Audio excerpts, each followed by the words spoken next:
नमस्कार दोस्तों, स्वागत है आप सभी साथियों का एक स्मार्ट स्टडी पर। साथियों, आरआरबी टेक्नीशियन का पेपर चल रहा है और अभी आपका पेपर जो है 27, 28, 29 और 30 दिसंबर को होना बाकी है। अभी जिनका भी पेपर बाकी है उनके लिए आज इस वीडियो में बजट का 2024 के केंद्रीय बजट का संपूर्ण निचोड़ देखेंगे। क्योंकि साथियों मैंने देखा अभी कि हर शिफ्ट में क्वेश्चन आपसे पूछे ही जा रहे थे बजट से। मैंने आप लोगों से पूछा भी तो आप लोगों ने बताया कि सर हम बजट वाला आप जो है एक सेपरेट वीडियो करवा दीजिए। तो आज इस वीडियो में बजट से रिलेटेड जो क्वेश्चन आपसे पूछे जा सकते हैं वो सारे फैक्ट्स, जितने भी फैक्ट्स हैं और जितने क्वेश्चन बन सकते हैं वो सारा सब कुछ डिस्कस करेंगे। अगर आपसे इस टॉपिक से क्वेश्चन पूछे पेपर में, जो कि पूछे जा ही रहे हैं, तो आप उसको इजीली सॉल्व कर पाओगे।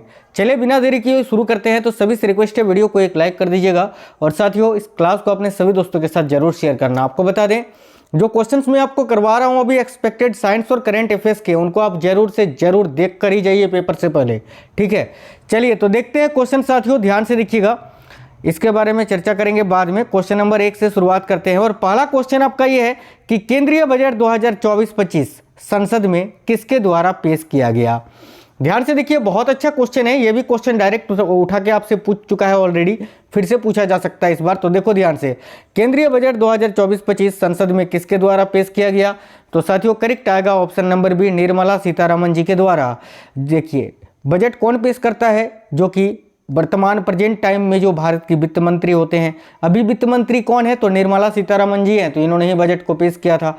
तो राइट आएगा option number B, Nirmala Sitharaman. साथियों आगे बढ़ेंगे उससे पहले आपको ये कुछ जानकारी यहाँ पर दे दें। देखिए ये जो बजट है 2024-25 वाला, इसमें विकसित भारत के लिए 9 प्राथमिकताएं रखी गई हैं। वो कौन कौन सी हैं इसको आप माइंड में रखिए। जैसे कि एक है आपका कृषि में उत्पादकता और लचीलापन लाना, इसके अलावा रोजगार और कौशल को बढ़ाना, समावेशी मानव संसाधन विकास और सामाजिक न्याय को बढ़ाना, इसके अलावा विनिर्माण और सेवाओं के क्षेत्र में वृद्धि करना, शहरी विकास को प्रोत्साहित करना, इसके अलावा ऊर्जा सुरक्षा को बढ़ाना, इंफ्रास्ट्रक्चर को बढ़ाना, इसके अलावा नवाचार आधुनिक एवं विकास को बढ़ावा देना और अगली पीढ़ी के लिए सुधार करना। ठीक है, ये सब आप माइंड में रखना। अगला क्वेश्चन है, हाल ही में केंद्रीय बजट 2024 संसद में कब पेश किया गया। ये क्वेश्चन आपसे डायरेक्ट पूछा जा सकता है कि केंद्रीय बजट 2024 को संसद में कब पेश किया गया था। तो याद रखना करेक्ट आएगा 23 जुलाई को, 23 जुलाई 2024 को। ठीक है, करेक्ट है साथियों option number C. Next question देखिए, अगला क्वेश्चन है चुनाव वाले वर्ष यानी इलेक्शन वाले ईयर में, जैसे कि अभी 2024 में आपका लोकसभा चुनाव था ना, तो वही पूछा जा रहा है कि चुनाव वाले वर्ष में बजट कितनी बार पेश किया जाता है। तो साथियों चुनाव वाले वर्ष में बजट को 2 बार पेश किया जाता है, याद रखना। ठीक है, एक आपका अंतरिम बजट होता है, वोट ऑन अकाउंट। ठीक है, याद रखिए करेक्ट आंसर होगा 2 बार। ऑप्शन नंबर सी इस क्वेश्चन का करेक्ट आंसर हो जाएगा। तो चुनाव वाले वर्ष में बजट कितनी बार पेश किया जाता है, तो 2 बार। जैसे कि इस बार 2024 में एक बजट तो आपका फरवरी में आपका पेश हुआ और एक जुलाई में, तो याद रखिएगा।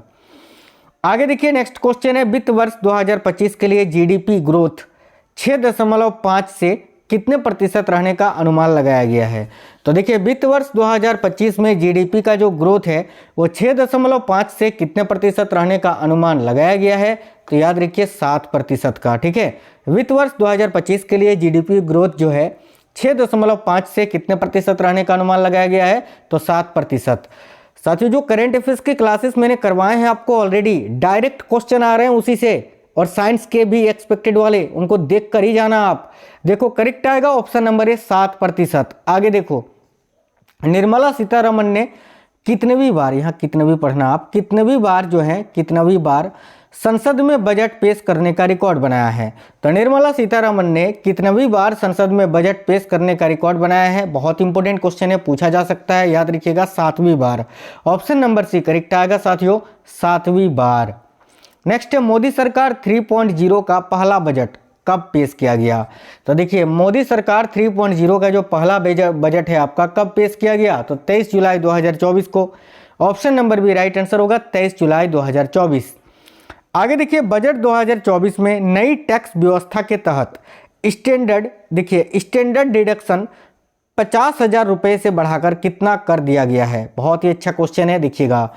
तो बजट 2024 में नई टैक्स व्यवस्था के तहत जो स्टैंडर्ड डिडक्शन है वो 50,000 था पहले, इसको बढ़ाकर अभी 75,000 कर दिया गया है। याद रखिएगा, बजट 2024 में नई टैक्स व्यवस्था के तहत स्टैंडर्ड डिडक्शन को 50,000 से बढ़ाकर कितना कर दिया है, तो 75,000। ठीक है, आगे देखिए नेक्स्ट है केंद्रीय बजट 2024-25 में शिक्षा, रोजगार और कौशल विकास पर कितने रुपए की घोषणा की गई। तो केंद्रीय बजट 2024-25 में शिक्षा, रोजगार और कौशल विकास पर कितने रुपए की घोषणा की गई, तो याद रखिए 1.48 लाख यानी 1.48 लाख करोड़। 1.48 लाख करोड़ रुपए याद रखना किस क्षेत्र में, तो शिक्षा, रोजगार और कौशल विकास पर रखा गया है, ये कि इतना खर्च आएगा 24-25 में। ठीक है, आगे देखिए अगला क्वेश्चन है केंद्रीय बजट 2024 का फोकस किन 4 जातियों पर रहा।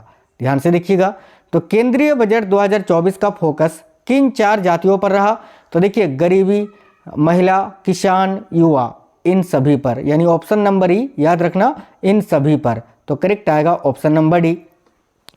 इससे क्वेश्चन कई तरह से आपसे घुमा फिरा के पूछा जा सकता है, पूछ लिया जाएगा कि केंद्रीय बजट 2024 का फोकस जो है इनमें से किन चारों में, इनमें से किस पर था। कोई एक दे देगा या तो 3 दे देगा, एक कोई दूसरा आपको दे देगा, बोलेगा कि इनमें से कौन सा नहीं था।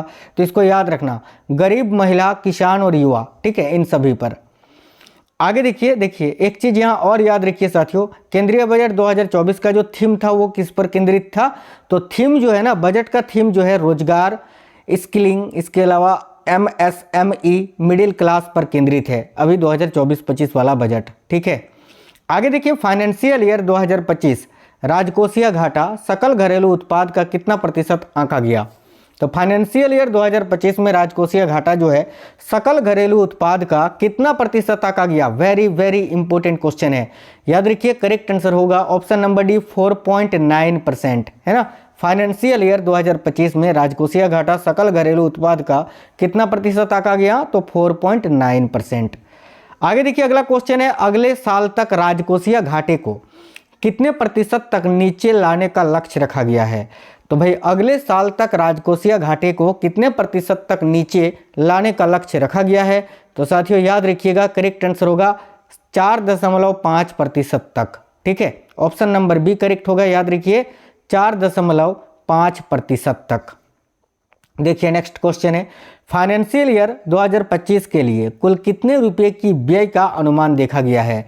यह भी क्वेश्चन बहुत ही इंपॉर्टेंट क्वेश्चन है। फाइनेंशियल ईयर के लिए या फाइनेंशियल ईयर 2025 के लिए कुल कितने रुपए की व्यय का अनुमान देखा गया है। याद रखिए 48.21 लाख करोड़ रुपए का, ऑप्शन नंबर सी। ठीक है, और 48.21 लाख करोड़ में से फाइनेंशियल ईयर 2025 के लिए प्राप्तियां जो हैं वो साथियों याद रखना 32.07 लाख करोड़ रुपए देखी गई। ये भी आप माइंड में रखना। नेक्स्ट, वित्त मंत्री निर्मला सीतारमण ने बजट भाषण के दौरान कुल कितने युवाओं को रोजगार के लिए ट्रेंड करने की घोषणा की है। तो ध्यान से देखिए, वित्त मंत्री निर्मला सीतारमण ने बजट भाषण के दौरान कुल कितने युवाओं को रोजगार के लिए ट्रेंड करने की घोषणा की। तो भाई करेक्ट आंसर क्या हो जाएगा, याद रखिए 30,000 छात्रों को, ऑप्शन नंबर डी करेक्ट आएगा 30,000 छात्रों को। नेक्स्ट है, इसके अलावा देखिए कृषि क्षेत्र की बात करें ना, देखिए बजट 2024-25 में कृषि क्षेत्र को कितने रुपए आवंटित किए गए हैं, बहुत इंपॉर्टेंट है, याद रखना 1.52 लाख करोड़ रुपए। ठीक है, 1.52 लाख करोड़ रुपए जो है ये कृषि क्षेत्र में आवंटित किए गए 2024-25 में। देखिए वित्त मंत्री ने कृषि क्षेत्र के लिए 1.52 लाख करोड़ रुपए के आवंटन की घोषणा की, जिसमें ऑटोमोबाइल, विशेष रूप से प्रवेश स्तर के 2 पहिया और ट्रैक्टरों की ग्रामीण मांग को लाभ हो सकता है। इसके अलावा याद रखना बजट 2024 में युवाओं के लिए बड़ा ऐलान किया गया है, जिसमें युवाओं को EPFO के तहत रोजगार दिए जाने की घोषणा की गई है। इसके अलावा साथियों आंध्र प्रदेश के पुनर्गठन के लिए जो है ना 15,000 करोड़ रुपए का भी ऐलान किया गया है बजट 2024-25 में। ये क्वेश्चन डायरेक्ट आपसे पूछा जा सकता है, क्योंकि ये क्वेश्चन SSC में डायरेक्ट उठा के पूछा था कि बजट 2024-25 में आंध्र प्रदेश के पुनर्गठन के लिए कितने रुपये का या कितने करोड़ रुपए का ऐलान किया गया। तो याद रखना 15,000 करोड़ रुपए का। एक क्वेश्चन है देश के 400 जिलों में, ठीक है, देश के, ये भी पूछा जा सकता है तो ये पॉइंट भी याद रखना कि देश के 400 जिले में डीपीआई का उपयोग करते हुए खरीफ फसलों का डिजिटल सर्वेक्षण भी किया जाएगा, है ना। देश के कितने जिलों में, तो भाई 400 जिले में, देश के, भारत के 400 जिलों में डीपीआई का उपयोग करते हुए खरीफ फसलों का डिजिटल सर्वेक्षण किया जाएगा, ये भी आप याद रखना। साथियों, बजट से रिलेटेड बहुत ही इंपॉर्टेंट क्वेश्चन यहां पर ध्यान से देखिएगा। बजट का प्रावधान संविधान के किस अनुच्छेद के अंतर्गत किया गया है, तो ध्यान से देखिए, बजट का प्रावधान जो है यह संविधान के किस अनुच्छेद के अंतर्गत, तो अनुच्छेद 112 के अंतर्गत किया गया है, ऑप्शन नंबर सी। इसके अलावा ध्यान दीजिएगा, बजट 2024-25 में अभी पीएम सूर्य घर मुफ्त बिजली योजना पर क्या बोली वित्त मंत्री, यानी पीएम सूर्य घर मुफ्त बिजली योजना को लेकर बड़ा बयान दिया था वित्त मंत्री निर्मला सीतारमण जी ने। क्या बताया था, देखिएगा, उन्होंने बताया कि 1 करोड़ परिवारों को हर महीने 300 यूनिट तक फ्री बिजली प्राप्त करने में सक्षम बनाने के लिए छत पर सौर पैनल स्थापित करने के लिए पीएम सूर्य घर मुफ्त बिजली योजना शुरू की गई। तो ये योजना भी आप याद रखना, जो कि बजट के दौरान जो है ये आपका घोषित हुआ था, पीएम सूर्य घर मुफ्त बिजली योजना। ये किससे संबंधित है, तो भाई याद रखना, 1 करोड़ परिवारों को जो है ना हर महीने 300 यूनिट तक फ्री बिजली उपलब्ध कराने से। इसके अलावा आप ये भी याद रखना, देखिए, पीएम आवास योजना को लेकर क्या कहा गया था कि शहरी 2.0 के तहत 10 लाख करोड़ का निवेश किया जाएगा पीएम आवास योजना में, बजट 2024-25 के सत्र में कहा गया। इसके अलावा जनजातीय समुदायों की सामाजिक आर्थिक स्थिति में सुधार लाने के लिए प्रधानमंत्री जनजातीय उन्नत ग्राम अभियान की शुरुआत की जाएगी, ये भी बात बजट 2024-25 में कही गई, ठीक है। इसके अलावा साथियों, बात करें अगर क्या हुआ है सस्ता, क्या क्या सस्ता हुआ था, तो देख लीजिए, जैसे कि मोबाइल फ़ोन, कैंसर की दवा, मोबाइल चार्जर, सोना, चांदी, ठीक है। इसके अलावा देखिएगा solar panel, solar cell, x-ray machine, electronic गाड़ी, चमड़े के जूते, पर्स और चप्पल, अमोनियम नाइट्रेट। इसके अलावा देखिए पीवीसी, फ्लेक्स बैनर, प्लास्टिक का सामान, लेदर का सामान, प्लेटिनम, ये सभी जो हैं सस्ते किए गए थे, याद रखना, ठीक है। इसके अलावा यहाँ ध्यान से देखिएगा, टैक्स स्लैब से बहुत ज़्यादा क्वेश्चन पूछा जाता है। तो टैक्स स्लैब क्या है, नया टैक्स स्लैब, इसको भी आप देख लीजिए। तो जिनकी आय साथियों, जिनकी वार्षिक आय 0 से लेकर 3 लाख तक है, उनको कोई भी जो है टैक्स नहीं देना पड़ेगा। जिनकी आय 3 से लेकर 7 लाख रुपए हैं सालाना, उनके लिए 5% का टैक्स है। जिनकी आय 7 से लेकर 10 लाख तक है, उनके लिए 10% का। और जो भाई वार्षिक मानी एक साल में 10 से 12 लाख कमाते हैं, उनको 15% का। जो 12 से 15 लाख कमाते हैं, उनको 20% का। और जो 15 लाख से ज़्यादा कमाते हैं, उनको 30% का टैक्स। ये टैक्स स्लैब है नया। आगे देखिए, निम्नलिखित में से कौन सा बजट है जो भारत का पहला पेपरलेस बजट प्रस्तुति है, यानी भारत का पहला पेपरलेस बजट कब प्रस्तुत किया गया था। तो याद रखिए, करेक्ट आएगा बजट 2021-22 में। साथियों, 2021-22 में जो बजट पेश किया गया था वो पेपरलेस बजट था, याद रखना, पूछा जा सकता है। अगला, बजट संबंधी प्रावधान भारत के संविधान के निम्नलिखित में से किस अनुच्छेद में है, तो अभी मैंने आपको बताया था ना, देखिए अनुच्छेद 112 में। चलिए नेक्स्ट देख लेते हैं। तो भाई अगला जो क्वेश्चन है आपका ये है कि बजट के संदर्भ में निम्नलिखित में से किस अवधि को अमृतकाल कहा गया है। तो साथियों, बजट के संदर्भ में किस अवधि को अमृतकाल कहा गया है, तो ऑप्शन नंबर सी, आज़ादी की 75वीं वर्षगांठ। देखिए, आज़ादी की 75वीं वर्षगांठ से 100वीं वर्षगांठ की अवधि को याद रखेंगे सभी। अगला, निम्नलिखित में से किस बजट को अमृतकाल का पहला बजट कहा गया है। तो इनमें से कौन सा बजट है जिसको अमृतकाल का पहला बजट कहा गया है, तो देखिए राइट होगा 2023-24 के बजट को, ठीक है। 2023-24 के बजट को अमृतकाल का पहला बजट कहा गया है, याद रखना। नेक्स्ट क्वेश्चन है, केंद्रीय बजट किस समय पेश किया जाता है। बजट का कुछ स्टैटिक क्वेश्चन लिया है मैंने, ध्यान से देखिएगा। तो केंद्रीय बजट किस समय पेश किया जाता है, तो 11 AM को, याद रखना, ऑप्शन नंबर बी। सरकार द्वारा बजट कहाँ पेश किया जाता है, तो भाई याद रखना, लोकसभा में पेश किया जाता है, ऑप्शन नंबर ए। भारत का पहला केंद्रीय बजट कब पेश किया गया था, तो देखिए भारत का पहला जो केंद्रीय बजट है ये आपका कब पेश किया गया था, तो राइट है 1947 में। देखिए इसके बारे में आपको बता दें, आज़ाद भारत का पहला बजट 26 नवंबर 1947 को पेश किया गया था, ठीक है। R.K. सन्मुख शेट्टी ने 1947 में जो है ना ये बजट पेश किया था, ये भी याद रखना। इसके अलावा आप ये पॉइंट भी याद रखिए कि ईस्ट इंडिया कंपनी ने 1860 में भारत में पहली बार बजट को पेश किया था। ठीक है, बजट शब्द का अर्थ क्या होता है, बहुत ज़्यादा पूछा जाता है, तो याद रखिएगा चमड़े का थैला। बजट शब्द का अर्थ होता है चमड़े का थैला। देखिए, भारतीय बजट व्यवस्था का जनक किसे कहा जाता है, तो साथियों भारतीय बजट व्यवस्था का जनक किसे कहा जाता है, तो याद रखना जेम्स विल्सन को। करेक्ट है option number B, James Wilson. गणतंत्र भारत का पहला बजट किसने पेश किया था, गणतंत्र भारत का पहला बजट यानी 1950 के बाद पहला बजट किसने पेश किया था, तो जॉन मथाई ने। ऑप्शन नंबर सी करेक्ट होगा, जॉन मथाई। यूनियन बजट पेश करने वाले देश के पहले प्रधानमंत्री कौन थे, तो यूनियन बजट को पेश करने वाले भारत के पहले प्रधानमंत्री अगर पूछे कौन थे, तो याद रखना पंडित जवाहरलाल नेहरू जी। नेक्स्ट है, अंग्रेजी परंपरा को समाप्त करने के बाद पहली बार सुबह 11 बजे बजट किसने पेश किया था, तो याद रखिएगा यहाँ आपका करेक्ट आंसर हो जाएगा option number C, Yashwant Sinha ji ने। ऑप्शन नंबर सी करेक्ट है, यशवंत सिन्हा। भारत के इतिहास में बजट पेश करने के दौरान सबसे लंबा बजट भाषण देने का रिकॉर्ड किस वित्त मंत्री के नाम है, तो भारत के इतिहास में बजट पेश करने के दौरान सबसे लंबा बजट भाषण देने का रिकॉर्ड किस वित्त मंत्री के नाम है, तो भाई करेक्ट होगा निर्मला सीतारमण के।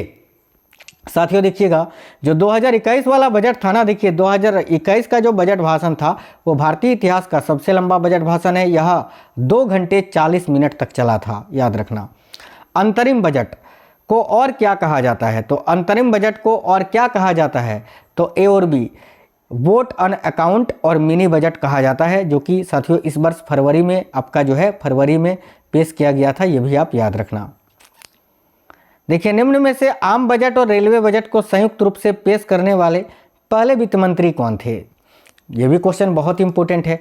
देखिए, आम बजट और रेलवे बजट को संयुक्त रूप से पेश करने वाले पहले वित्त मंत्री थे अरुण जेटली, याद रखिएगा। ऑप्शन नंबर ए करेक्ट आएगा, अरुण जेटली। इन्होंने 2016 में जो है ना 2016 में आम बजट और रेलवे बजट को संयुक्त रूप से पेश किया था। देखिए, यहाँ पर एक फैक्ट याद रखना कि रेलवे आम बजट को देखिए आम बजट से रेलवे के बजट को अलग कर दिया गया था 2024 में। उसके बाद से रेलवे का बजट अलग से पेश होता था, लेकिन 2016 में इसको वापस मिला लिया गया, यानी अब जो है रेल बजट अलग से पेश नहीं किया जाता है, ये बात याद रखना। अभी आम बजट के साथ ही रेल बजट को एक साथ पेश किया जाता है। ठीक है, और इसको कब से पुनः मिलाया गया था, तो 2016 में। हम आपका नाम 1916 लिख दिए हैं, 2016 में। किसने, तो अरुण जेटली ने मिला। अरुण जेटली जिस टाइम भारत के वित्त मंत्री थे, उन्होंने ही ये पेश किया था, याद रखना। तो साथियों, आपका पेपर का भी टेक्नीशियन का कमेंट बॉक्स में बताइएगा, और उम्मीद करते हैं आपको क्लास पसंद आई है। मैं एक करेंट अफेयर्स का और एक बहुत इंपॉर्टेंट सेशन लेकर आऊँगा, उसको भी जरूर देख लेना, लगा लेना पेपर से पहले। हालांकि बहुत सारे क्लासेस करवा दिए हैं, उनको आप देख लेना। ठीक है, चलिए तो मिलते हैं नेक्स्ट वीडियो में। जय हिंद साथियों, वंदे मातरम।